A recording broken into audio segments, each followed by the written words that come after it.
Top Vert, votre émission dédiée aux questions environnementales à suivre sur Top Congo FM.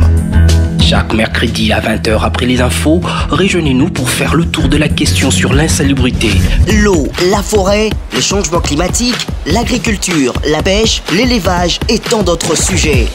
Pour tout contact, plus des 43 81 920 03 687.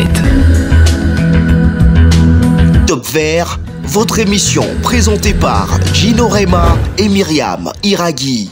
Comment comprendre la criminalité phonique et les trafics illicites des espèces et produits dérivés ici en République démocratique du Congo? C'est un sujet dont on parle depuis des années. La RDC dispose d'une faune variée et riche en espèces emblématiques, des espèces pour certaines qu'on ne trouve qu'en République démocratique du Congo. Malheureusement, certaines de ces espèces qui sont pour la plupart ou pour certaines d'entre elles protégées sont menacées. Elles sont victimes souvent de braconnage. Dans l'émission Nabiso Alilo, nous allons donc essayer de comprendre cette question. Banyama Ebele na Katia Bazamba Nabiso, on sait que la RDC a une forêt très dense et nous avons, comme je le disais tantôt, des espèces animales très variées. Malheureusement, il y a des gens qu'on appelle braconniers qui tuent des animaux alors que certaines d'entre elles sont protégées. Il y a encore une criminalité phonique, mais pour décortiquer ces sujets, j'ai le plaisir de recevoir pour vous aujourd'hui sur ces plateaux, le plateau de Top Congo FM, le studio Top Congo FM, Monsieur Fiston Mwangue. Il est Fiston Mwangue, donc expert en criminalité phonique. Il est également assistant juridique à AWF, Fondation africaine pour la vie sauvage. Alors, d'entrée des jeux, je vous dis déjà bonjour et merci d'être là, d'être fidèle à Top Congo, à votre émission, le magazine Top Vert. Ce magazine, comme vous le savez, qui décortique pour vous les questions environnementales, les questions liées à notre vie, à notre entourage, à notre milieu. Nous abordons toutes les questions et comme je l'ai dit tantôt aujourd'hui, c'est un sujet au tom su toyoka kaka toyoka ki banyama misusu ezao baoki ko bomate banyama misusu esengeli ko batela banyama misusu esengeli to simbate pour peut-être vie na bango eza menacé. Aujourd'hui nous allons comprendre cela et le commerce oyo et salamaka autour ya banyama wana. Alors d'entrée des jeux, monsieur Fiston Mwangue, bonjour. Bonjour madame Myriam. Merci d'avoir accepté notre invitation. Ça a été un plaisir pour nous aussi de se faire inviter dans votre studio et je profite pour cette occasion pour vous souhaiter une heureuse fête de la femme ainsi qu'à toutes les femmes qui nous suivent. Merci beaucoup. Merci. En passant, nous saluons Gino Rema qui malheureusement a Zalilona Bissoté parce qu'elle est appelée à d'autres charges de la radio. Bonjour Gino. Et donc, monsieur Fiston Mwangue, l'émission, vous le savez, elle est bilingue. Donc, on m'écapé au kota momukepe na lingala pour essayer de comprendre, concerner l'ikambo de bengi criminalité phonique. Exactement. Peut-être j'en ai parlé, mais pas comme vous allez en parler. Dites-nous, la criminalité phonique est à nini exactement? Voilà. Par criminalité phonique, d'abord, nous avons tiré les mots crime. Eza infraction, donc eza mbano oyo mutu à commettre et puis violer loi. Donc c'est-à-dire atobengi siko criminalité phonique eza ba infraction oyo eza commise sur la faune sauvage. Donc eza criminalité pour la faune sauvage parce que lorsqu'on parle de la faune, on appelle banyama msusu loa bamboa banyaou, ça fait partie de la faune, mais toujours parler beaucoup plus sur la criminalité phonique sauvage. Donc la criminalité phonique c'est l'ensemble de toutes les infractions commises sur les espèces de faune sauvage. Mais là il comme moi mobulu banyama. Donc tant que crime on les aniniza kobo manyama comme il soupe crime là yango peso kobo minyama okozo lango sanction. Voilà. Je pense que batebele ba mitunaka mais pona ni lelo kobo manyama comme infraction. Historiquement nazo meka ko brosser moi muke na ko rappeler bande ko ebele que ça fait plus de 2 décennies likambo oyo koma ikoloba mingi likambo criminalité phonique parce que eza tellement un sujet complexe lelo na bandi na mwango nga muke tokozwa awa tokomeka ko limbola bato ba ko comprendre moi muke pourquoi est-ce que tu vas combattre crime contre la faune sauvage? Et bandi et pas nyama, kasi esuki et pas yamutu. Nako rappeler que kala tout mesana qui komona na banda ku ba tuna ba bikeko ya ivoire ya ba corne de rhinocéros et tout et consort. Et après tout le monde qui est biloko wana elimo la banda coupé pour les voilà exactement pour les loko bomanzoko okoki ko saela okoki te mais okosaela yango boloko ko boma rhinocéros okosaela yango boloko. Banyama wana ezalaki autorisé ko boma yango po etona maki na kati ya zamba na biso. Mais herba tu basala ka ba inventaire à faune ba komaki ko remarquer que banyama wana e komaki ko boma mana lolenge moko exagéré et puis ba komaki ko limwa na kati ya zamba. Na ko pesa exemple lokola rhinocéros blanc amona na kalisusu te kasi azalaki trop rare na kati Afrique notamment la RDC mtabande ko détenir un grand nombre à limwa. Éléphant tozalaki na le plus grand nombre d'éléphants de forêts na kati Afrique pe na kati monde lelo éléphant ya RDC mboka muke lokola Gabon aleki biso na quantité ya éléphants alors que biso tozana 60% ya forêt ya Afrique. Alors comment est-ce que ba crime contre la faune sauvage ezali ko atteindre batu lelo éléphant akoki kokwea na mutambu te éléphant akoya kaka na mandoki. Alors, mandoki wana oyo bazali ko bomela éléphant naza ko pesa exemple lokola na partie est ya mboka tozana deux grands parcs. Notamment le parc ya Virunga, tozana parc ya Kaouzi-Biega, tokoba qui s'appelle ya Garamba. Batu oyo ba opéraka na kati ya parc wana la plupart des fois baza ba braconnier oui, mais la plupart des fois baza batu oyo baza ici na ba groupe négatif. Et alors rebelle oui. Et puis on soupe toza ko taxer comme ba terroriste et puis pour ba acte na bango. Banyama oyo bango ba bomaka. Lokola ba éléphant, lokola ba rhinocéros, ba dérivé na bango baza côté ka yango trop cher. Sikoyo eza un moyen oyo ezali ko finance momo o baza côté ki la ba dérivé ya ba espèce sauvage, yango ne eza ko financer ba groupe rebelle wana na kosoma mando qui peut kosala makambo oyo et donc tokokoma na esika wana tokende mwa malembe parce que le sujet c'est vrai que eza vraiment dense eza munene mingi kasi tokende malembe olobi ne bandeli olobi ete bazolo ba criminalité phonique parce que soki obomi nyama oyo epekisami kosimba okwei na mibeko yango. Alors, est-ce que tokoki koyeba na banyama yango eza oya wapi oyo bakoki ko simbati? Parce que même batu oyo tangu msusu ba vivra kana kati ya ba esika no tangi ba parc, il y a des populations riveraines. Tangu msusu pe bazaka informer te ke o na koki ko simbate o na koki ko simba. Eza banyama nini penza? Voilà. Herba lobi ko boma nyama te elingi ko lobate ko boma nyonso te. Banyama eza catégorisé na 3 catégories. Dans la première catégorie eza ba espèce endémique eza oyo otaye kota na kombo ba espèce oyo tokutaka kaka epa na biso lolenge bonobo okapi eza ba espèce endémique ba nyama wana epekisami kosimba bango ata kosimba ya pamba kosimba yango il faut ezala ozala na autorisation officielle pour na kosimba yango pour basimba yango pour des raisons peut-être scientifiques. Comme kilimo bimba bazaka comme sous bazate. Voilà. Et puis tozana deuxième catégorie, il y a ba espèces partiellement protégées. O liboso na ba keza ba espèces intégralement protégées. Donc on a kati tozana ba espèces endémiques pe na kati. Mais dans la deuxième catégorie, tous les espèces partiellement protégées. Pourquoi partiellement protégées? Partiellement protégées parce que les anangonga oyo nyama wana ebongi ko tikela ye pour à se reproduire. Et puis moment na ye ya reproduction, ne moment oyo azalaka partiellement protégé nangonga wana okoki ko bumaye te. Et après ce qui ils ont beaucoup plus pour la période d'ouverture na fermeture à chasse. Et puis la période on a ouverture na fermeture à chasse et ça la makapo na reproduction ya nyama.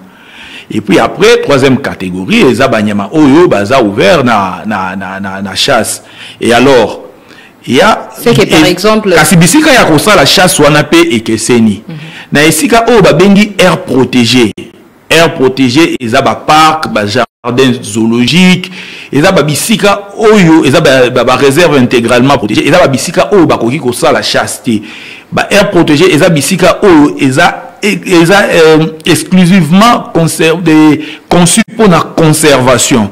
Alors l'État a kokaki ko privé population na chasse te na esika nyonso o basala aire protégée batika eteni ya zamba munene o to bengaka forêt communautaire.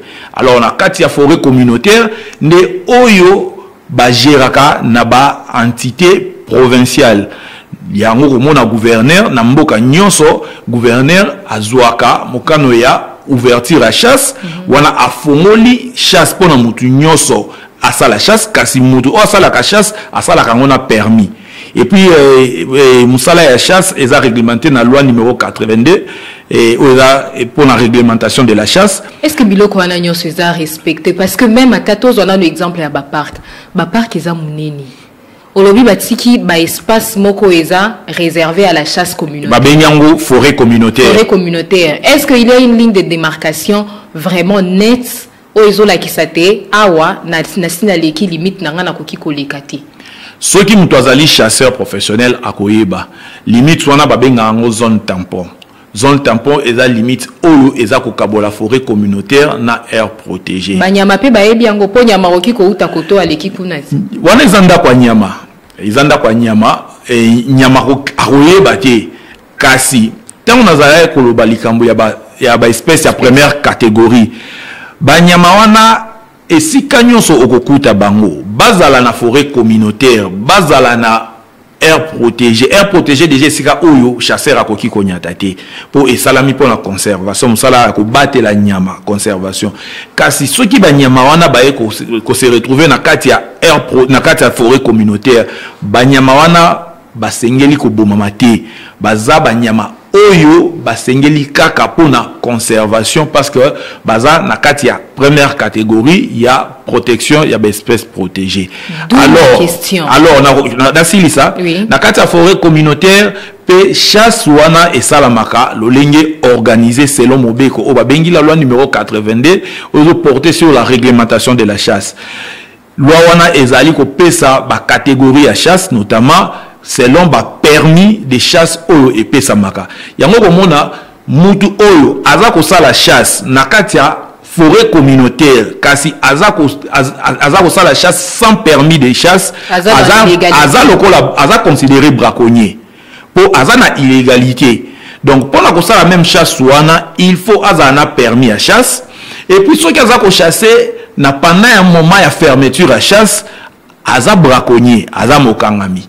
Donc eza lokola zo sala braconnage azape mokangami donc même ata mosala chasse wana eza moment oyo eza mosala oyo esala maka lolenge ya mobeko oyo e réglementaka domaine wana yambo tozongela likambo etali ba sanction na ngina eba to ebete na bamboka comme les grandes villes hein, telles que Kinshasa banyama ya zamba o to bengaka viande bukani ils ont très prisé, ils ont consommé ou un peu de partout, notamment dans le Équateur, et si Kapena ils ont, je crois, parmi les principaux fournisseurs, il y a Nyamawana, Bazali. Exactement. Est-ce que viande nyonso tolia kaparima Kinshasa et les autres tombés pesa concernés na likambo ya espèces intégralement protégées, partiellement protégées ou bien c'est libre à la chasse?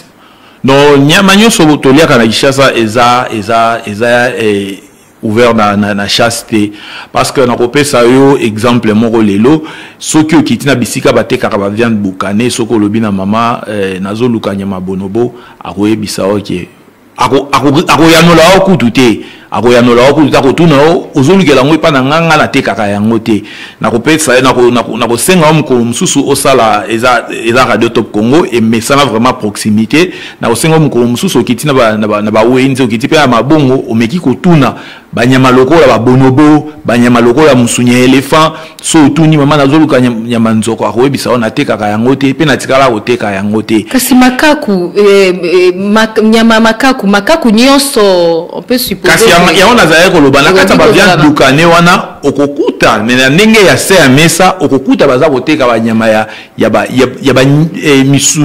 misunya ba nyama misusu o esengeli koteka mate eza pona ko yanola na mutuna na yo est-ce que nyama nyoso toliaka a viande dukane eza ya ba nyama o eza ouvert na chasse ya ona lobi na yo batu mususu bateka kango na se ya mesa kasi eza mususu oyo eza nango autorisé nako chasser mais siko il faut que la province nyama yudaka c'est que ba chasseur ba respecter vraiment fermeture ya chasse au moins moi diminution na niveau ya marché ya nyama ya zamba kasi nango au moins ngo vraiment epanzani na wenze c'est que eza moment ya ouverture à chasse il faut moi meli batu ba sala musala ya chasse siko na likambo etali ba sanction par exemple maman o bakuti na wenze azoteka nyama o eza interdite à la chasse nakawana so na ezani Nakawana toko recourir dans loi numéro 14/003 relative à la conservation de la nature.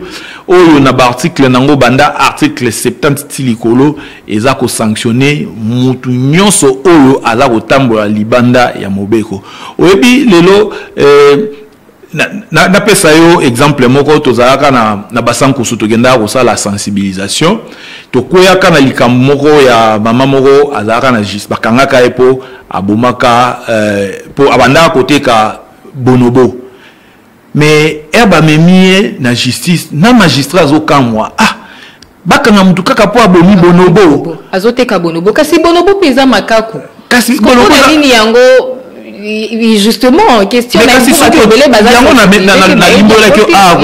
bonobo azana kata catégorie ya espèce ya première catégorie ba espèce intégralement protégée wana na bandi royamba pe ba scientifique pe bakoya ko limbola a été bonobo aza considéré le quoi espèce endémique avivaka kaka na kati ya RDC batu bakuta kaka na kati ya RDC soki lelo totiki bonobo à l'exposition il y a chasse et que population na ye et qui pe elimo loko la population ya rhinocéros nenge elimo to kozwa sous bonobo na kati ya Congo mukolo nini et surtout qu'il faut préciser que nous partageons l'être humain partage 98% il y a ADN na bonobo exactement donc parce que proche parent la biso exactement parce que bonobo abotaka kaka soki akokisi à partir il y a 12 ans. Donc azali nyama oyo na banzi tangu musala vraiment ya tourisme et kozonga makasi et na banzi bonobo azali nyama oyo il faut que limoela vraiment batu bayeba ke mboka na biso eza ba nyama ya merveille lokola ba nyama oyo babengi bonobo ba nyama lokola okapi apola rambula te aliaka kasanyo sote monique et bajara ba population ba nyama wana baza ba nyama ya ko exposer na chaste.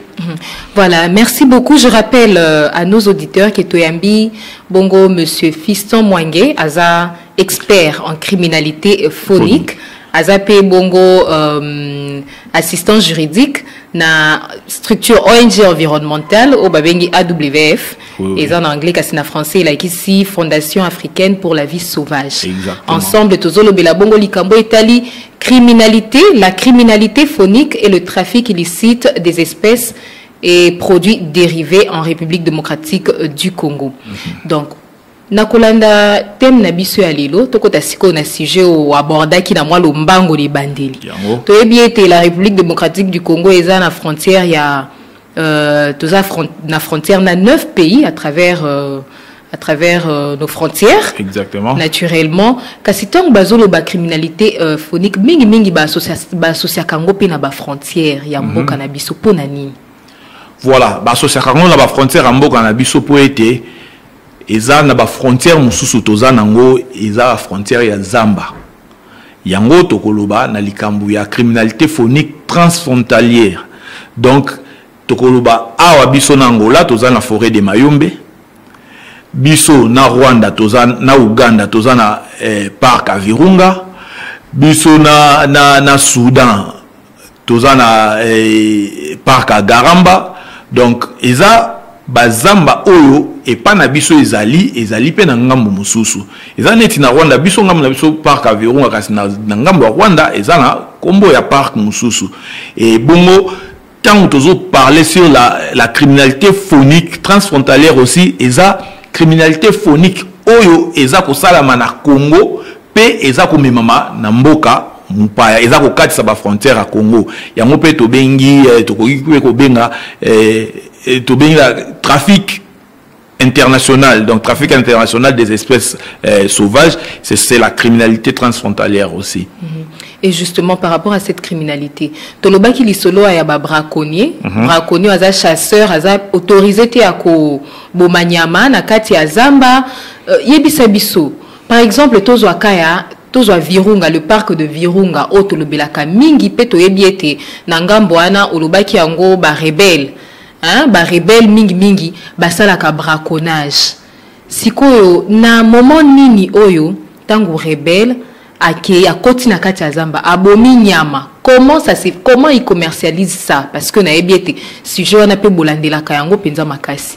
Voilà, nyama za lolenge belé ba commercialiser ka e misusu ba commercialiser ka e ya mobimba, donc les espèces vivantes.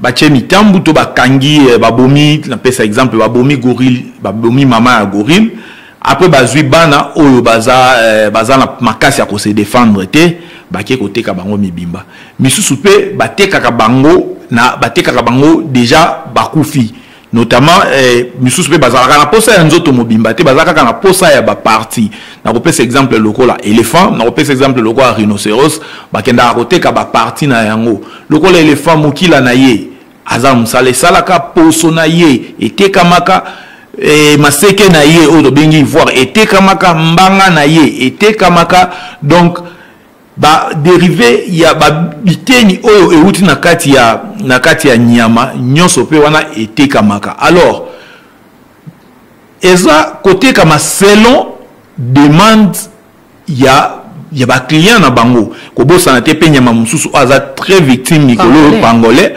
oyo ye bateka kaka ba ekai na ye.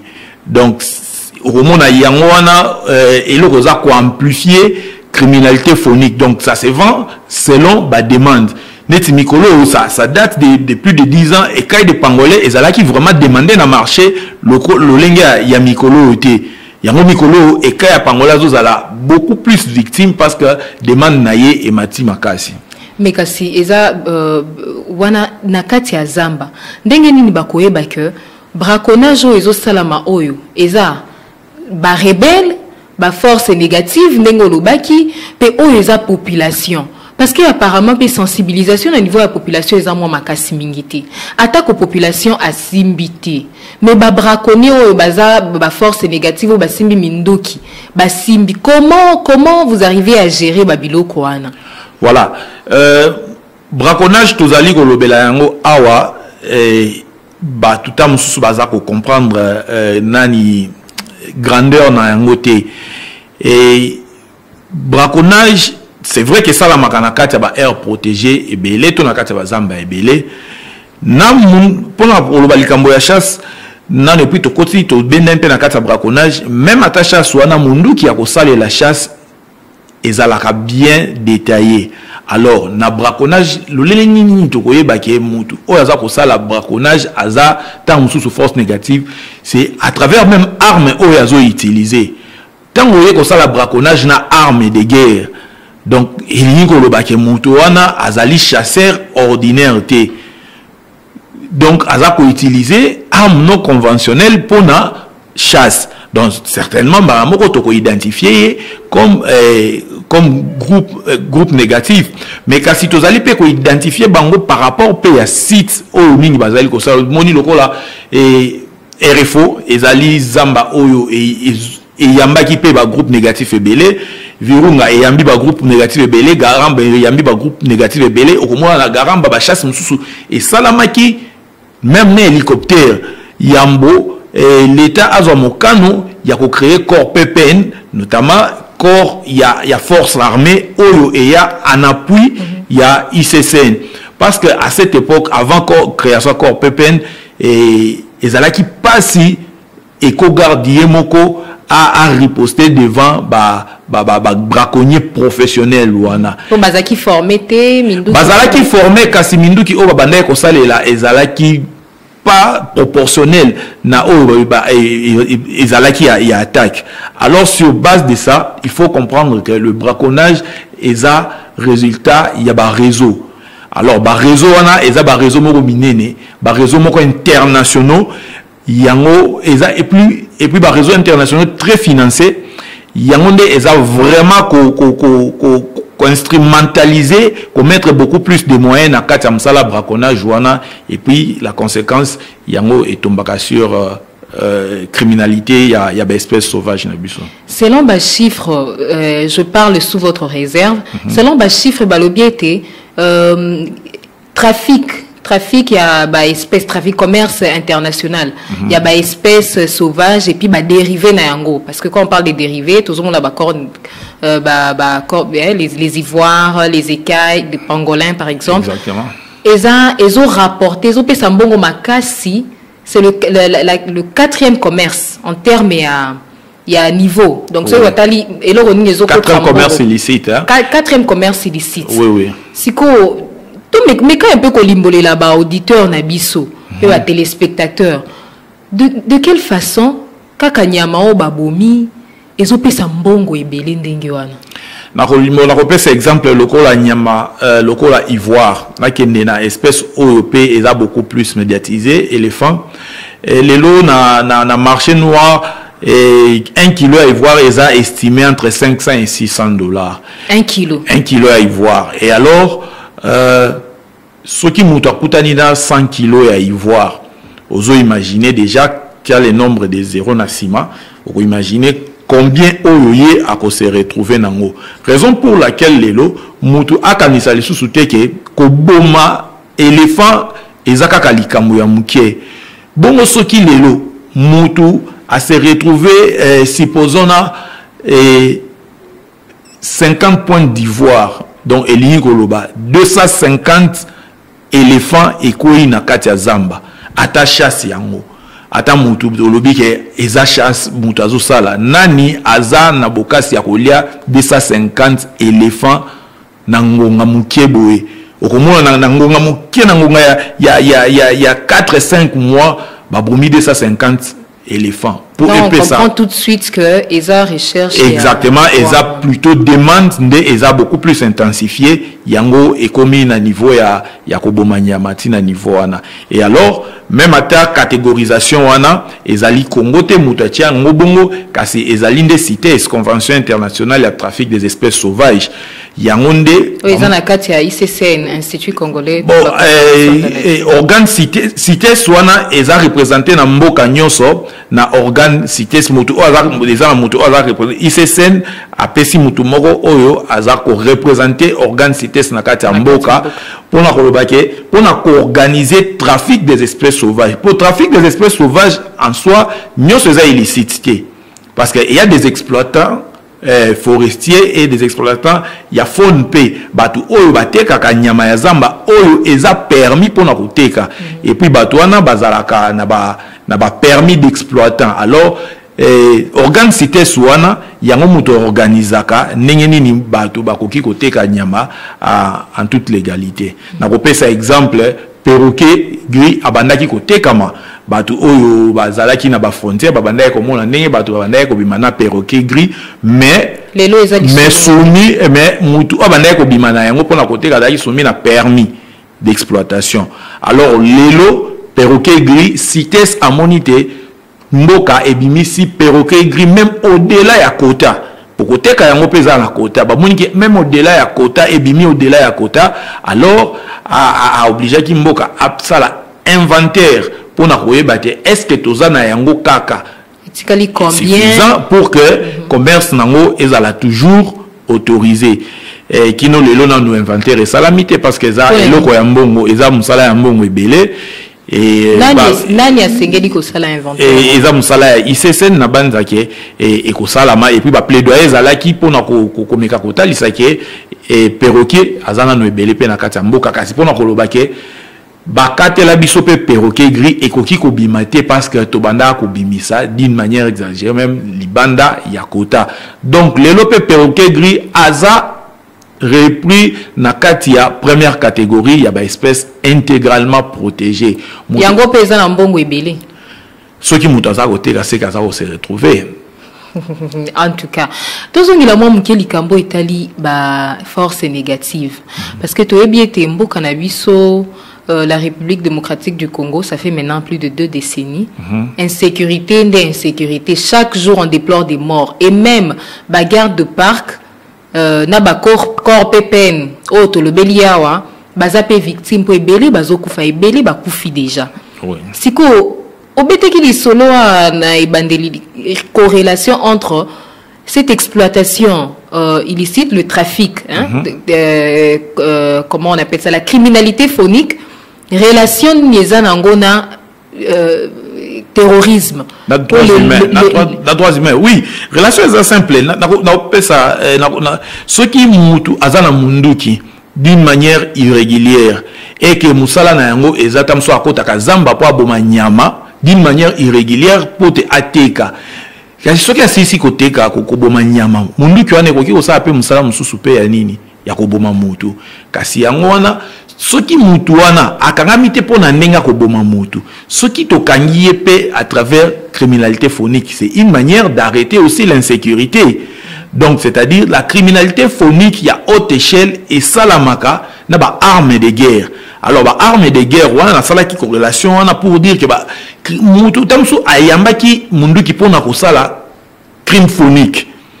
Kasi na sima ko sala crime phonique wana okomona ye abongo mpe na criminalité ya batu akomi pe ko boma batu. Alors ce qui mutu wana akangami na nzela ya criminalité phonique, c'est une manière de sauver aussi des vies humaines. Alors on a katia bazamba wana pe okomona ba terroriste ba rebelle to ba nsusu pe ba utiliser ka mode ya ko financer ba groupe na bango à travers ba matières dérivées na faune, notamment ivoire ba ika ya pangolais, ce qui neti groupe batu o bazana katia lisanga wana ba kokisi koteka une tonne ya ivoire n'a pris il y a 1 kilo équivalent à $500 par exemple. Est-ce que mbongo bonyo bakozala na yango okomona lolenge nini bako financer musala na bango yango l'état abakisaki force armée ou achaki ben encore pepen na katia ICCN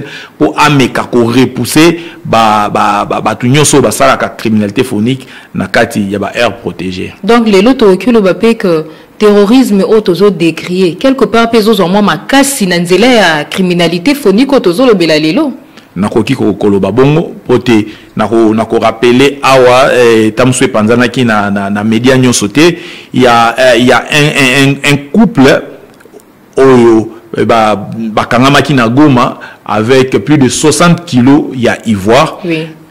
Couple wana baza en corrélation avec les FDLR.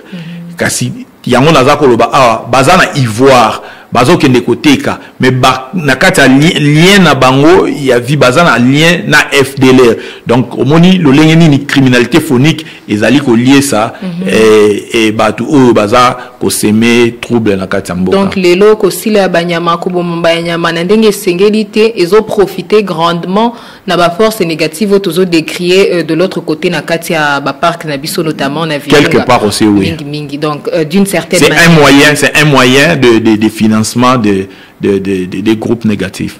Alors voilà nalingis ko tokoma na point à ba sanction. Oui. Parce que tant que lobby crime on voit la loi, on voit les sanctions.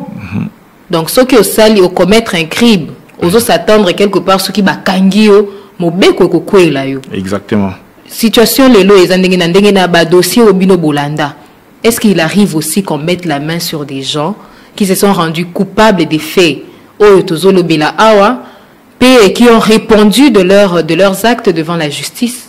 Voilà nena kosenga yo vraiment maman Myriam na mukolo oyo okoyoka pe sango ya dossier moko oyo ezalié na criminalité phonique okobosa na yango te koya ko sensibiliser na population pour que mutu oyo asala kango na ignorance ayeba ke azako risquer pe vie na ye.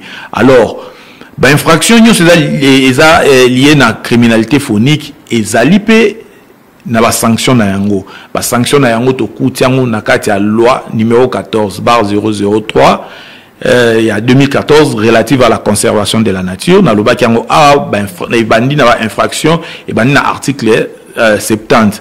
Alors infraction on a sanction nango ezo kende de 1 année jusqu'à 10 ans de prison. Exactement Exactement, bien un peu comment ça se passe dans notre pays. On a des belles lois, mais application ils n'aura pas si. Vraiment mingi na kosenga na yo o lekapé na cadre d'investigation na tribunal ya na TGI Gombe a dossier mo et utaki koleka notamment ya ezaki lié na saisie au salamaki na Hong Kong, il y a 2 tonnes conteneur à 2 tonnes ya ivoire na kai de pangolais kangamaki kuna e utaki awa na mboka Congo tangu basali banquette ezongi pe awa banquette menée notamment avec le département américain. Exactement, le département américain et komaki bakangamaki batu mususu bazui pe 15 ans de prison. Donc na kosenga yo okita po oyeba dossier yango ndenge elekaki po au moins ndenge ko limbola ngo vraiment et pas ba auditeur na yo. Mbanezali, il y a solo les à côté paysanali, mais tu as encourager beaucoup plus les sanctions et puis tu as encourager vraiment y a justice bête c'était sur yango pour que tu aies que sanctions c'est un moyen de sensibilisation plus que bisoto lo bakala munoko. Tozo ki ndepenza mkie na suka kasito beta moi lisolo mkie dernièrement ici puisque oza ya AWF oui. Je rappelle oza bongo assistant juridique nangambo ya ONG international AWF. Dernièrement AWF ensemble avec ma partenaire Misusu vous avez mis sur pied un projet Oyo ezo lobela likambo ya criminalité phonique. Comment est-ce que boki ko réduire sensiblement situation wana soko koki ko betela biso pe lisolo pe makambo nini oyo esengeli ko salama pour finalement problème oyo atako toyebi qu'on ne sera pas totalement éradiquer ce problème mais du moins réduire parce que impact nango pesa mo makasi. Exactement, merci mingi na c'était obeti pour na ko réduire. Et projet et bien ami lutte contre le trafic international des espèces sauvages en RDC et projet wana et comment mis na hasard projet wana et comment mis après constat au tomoni il y a trafic illicite na niveau international notamment oyo etanga mingi na kombo ya Congo les losoki balinga cha bamboka oyo ezana ba trafic et ça ba trafic international RDC pesa parmi notamment Nigeria net en Afrique awa et yango AWF azwaki likanisi wana ya kokoma projet pelelo projet oyo emoni mukolo. Alors projet wana et ko s'exécuter sur 2 sites pilotes na bien 2 sites pilotes oyo yebani mingi na esika oyo banyama to soit ba criminalité trafic international et salamaka na otaki koloba awa ba kangaki conteneur il y a 2 tonnes na Hong Kong oyo elekelaki nzela ya Matadi eza frontière ya munene parce que 2 tonnes en tout cas ekoki koleka na inapercité c'est quand même exactement énorme. Donc ma complicité morobo épée ezali exactement la complicité ça notamment certains agents et na batumsusu basalaka na milieu aéroportuaire et puis deuxième site eza na Kinshasa notamment na aéroport Anjili oyo ba saisi pe minene et salama y a ba nyama oyo to ba dérivé ya ba nyama oyo bazokende côté kama na mboka mupaya pona nini to benyango trafic international to benyango trafic international pour matière wana et siliko atteindre déjà frontière donc ce que l'on commis en infraction est commis déjà à niveau à frontière et ça déjà qualifié une infraction internationale yango to bengi lutte contre le trafic international des espèces de faune sauvage en RDC. Donc wana bo travailler na ba structure nyonso ezalaka na frontière OCC DGM. Exactement. Oui. Tous l'accompagner na ONG nationale au babengi Jirek au kamami na maître Félix et puis tous l'accompagner na ICCN pour la expertise na IP. Alors batu o baza ba cible il y a projet oyo et notamment agent oyo agence oyo kotanga plutôt RVA na aéroport, OCC na aéroport, DGDA na aéroport, STPT na port, OCC na port, DGDA na port. Donc agence de contrôle nyonso wana bango nde baza ba cible to travailler na bango pour former bango notamment na matière ya enquête, notamment na matière à contrôle, et puis na matière plutôt aussi il y a identification, il y a espèces sauvages pour bakokipe koyela yo lycée ke ya ivoire mutalobi na opeta mususu eza lycée ki ngombe. Alors il y a une manière ya ko identifier espèces sauvages bakoyo ya pe na musunyi ba biso eza musunyi éléphant to musunyi okapi mutalobi na opé eza musunyi ntaba. Alors que il faut une certaine technicité pour na ko identifier espèces sauvages wana. Et voilà expert va travailler va accompagner sur la carte à projet wana pour na ko former au bazan la carte à agence de contrôle afin que tomika ko réduire un peu criminalité trafic illicite sur les espèces de faune sauvage en RDC. Na bandi très prochainement na émission Mususu Tokoyambayo, bien entendu, si vous êtes disponible, très disponible.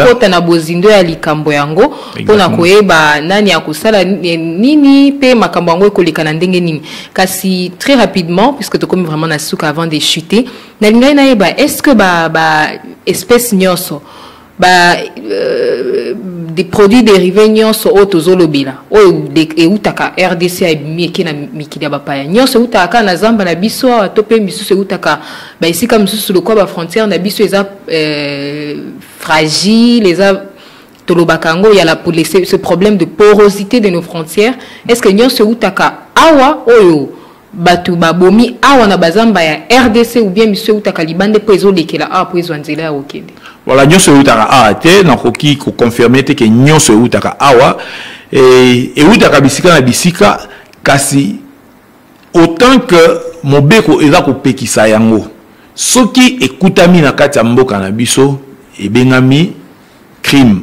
Donc mobeko esengeli na ko frapper criminalité wana. Et mais nazo confirmer que eutaka nyonso euti na kati ya mboka na biso te eutaka pe ba mboka mipaya. C'est une manière toujours yako réduire pe ko réprimer vraiment criminalité wana, et raison pour laquelle tous autres la sous sur la criminalité transfrontalière, notamment sur les crimes sur les espèces sauvages. On moni que batu bazali pe ko boma lolenge moko bazo boma pa na biso eza ko wuta ba mboka mususu ba tout qui va trouver côté moko o eza na passivité pour na ko regrouper ba kolina bango pour ba mona nenga ko bimisa. Alors et koki ko c'est toléré na sol congolais parce que ils ont jugé déjà comme crime contre les espèces de faune sauvage. C'est quoi la population riveraine ou bien ils ont tomboki? Voilà, nazali na butaki ko lobela a likam na réseau maintenant mutazana musala na ye. Alors réseau et ko banda likolo et pas batu oyo baza na grande position, grande puissance oyo baza coopérer na col blanc, c'est-à-dire mutu oyo toza au moins na kati ya mboka oyo bate kaza financier ya kati ya réseau wana eza na ba misusu oyo musala na bango kaka kokende koluka ba chasseur na zamba pour te ba chasseur basala musala wana ko pesa ye tamsu commande na ye ke biso to lingi autant de quantité à pangolais, autant de quantité à corps de rhinocéros, autant de quantité à ivoire. Exactement. Avant ni na kati ya mboka, na kati ya ville, na pese exemple en Équateur, avant ni na kati ya Mbandaka, mais en contact. Voilà. Et puis, bah chasse, voilà ben intermédiaire. Et puis ces intermédiaires là, baza en relation avec peut-être la chasseur. Bah chasseur on peut na tour na bango pe, baza la rappel na ba porteur. Donc romona ils a vraiment chaîne moulaï o okuta tam sous paysan moko kaka azako boma o kanisati likambo ezako suka kaka epa ya paysan wana, alors que likambo wana ba kolo réseau tam sous bazo mikuta bazo kuta na mikili ya poto to la mikili ya bapaya. ah biso toza ko meka ko négliger yango parce que eza ko sala na niveau ya mboka et puis na kati ya zamba. Alors ben infraction na bosana ki mo eloko moko eza o to benga ben infraction toza ko benga ba infraction commise in situ et puis ex situ po ba to na pona nini infraction ya zamba ba ba rolandela ngoti na kati ya ba grande ville na in situ c'est dans la kati ya site ceux qui baza ko réprimer na kati ya ba aire protégée eza in situ na kati ya site et puis o to za ko réprimer na kati ya ba grande ville eza poursuite auto benga na ex situ donc eza autorisé na mobeko pour poursuivre batu nyonso oyo baza ko commettre ba infraction na e bandi na babomi na basimbi bamemi tina bateki pe na balei pe donc mutu nyonso oyo aza ko simba to mosaleli to beti eza li solo moko to beti pena mwa mingi te faute de temps eza olobaki yango ne bandeli tant tozo na kala na banda ku tozaki na ba œuvre d'art au mona eza fait en ivoire exactement et tout mais lelo penza eli moi on comprend que et puis toza pe ko conseiller mutu nyonso akozala na posa ya kosomba ekeko to kosomba bijoux oyo esangani na ivoire esangani na corne ya rhinocéros ezali déconseillé parce que tant mususu na mboka na biso okokutama na frontière olingi obima okuti pe bakangi yo oza komitu na kaka pona eteni ya ivoire oyo na lati yango bazokanga ngai alors que oko se rendre compte que éléphant bakoki jamais kokata ye ata 5 grammes ya ivoire sans que akwea donc elingi koloba pote okutana na ivoire wana elingi koloba ke éléphant akweyaki donc tozali kokanga yo pote éléphant akweyaki. Nakanisi Penza Bandeko Balandi, on a été vraiment édifiés. Le sujet est intéressant parce que dans la plupart des cas, je pense que Tozalaka Penza informé. Donc là, il y a aussi un grand souci côté sensibilisation. Et Sengeli Penza sensibilisation et ça la maman. Là, mon toi comprendre ni Sengeli te sala. Pour nani ni Sengeli te sala yango. À comprendre les raisons pour lesquelles au Pekisaye kolia nyama o te nyama o koki kolia il faut ayeba.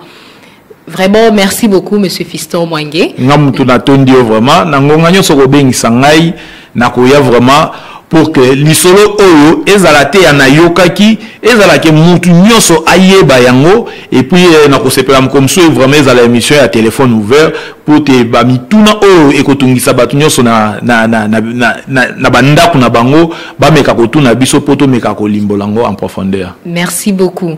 Alors fidèles auditeurs, c'est par ici que nous mettons un terme à cette émission. Ensemble, on a invité Nabiso Lelo, vous l'avez compris, tout le Belaki Dikambo étali criminalité phonique et puis trafic illicite, il y a ba espèces, to pe ba dérivé, to yoka makambwa ivoire, ba ya pangolin et tout ça, tout le beliango awa, to comprendre pe que ezana bilo comme sous banyama misuso to koki kolia misusu pe to koki kolia te po esengeli to bate la yango. On a également compris ou on a abordé également la question ya lolenge kani. Insécurité c'est vivre na kati ya ba parc na biso na kati ya bazamba na biso ezo profiter pepe na batu o lelo tozo benga ba terroriste pour ba financer ba activité na bango na nzela ya koboma banyama misusu lokola ba éléphant pour bazwa ka ba ivoire wana ba teka kango po eza penza biloko moko eza na motu ya makasi eza na mbongo ebele. Alors, vous avez été nombreux à nous suivre. Nous vous disons merci. Nous disons également merci à Miguel Mena, qui a coordonné qui émission. Merci à Bandeko ya Ngambo ya vidéo. Tout le monde, Patrick Mongongo, Patrick, Dani Zayobi et Patrick Mongongo. Basala ki nabiso, basungi biso toko maipa inabino. Toto melibino boto, dipetolobi à mercredi prochain. Au revoir. Top Vert, votre émission dédiée aux questions environnementales à suivre sur Top Congo FM. Chaque mercredi à 20h après les infos, rejoignez-nous pour faire le tour de la question sur l'insalubrité. L'eau, la forêt, les changements climatiques, l'agriculture, la pêche, l'élevage et tant d'autres sujets. Pour tout contact, plus des 43 81 920 03 687. Top Vert, votre émission présentée par Gino Rema et Myriam Iraghi.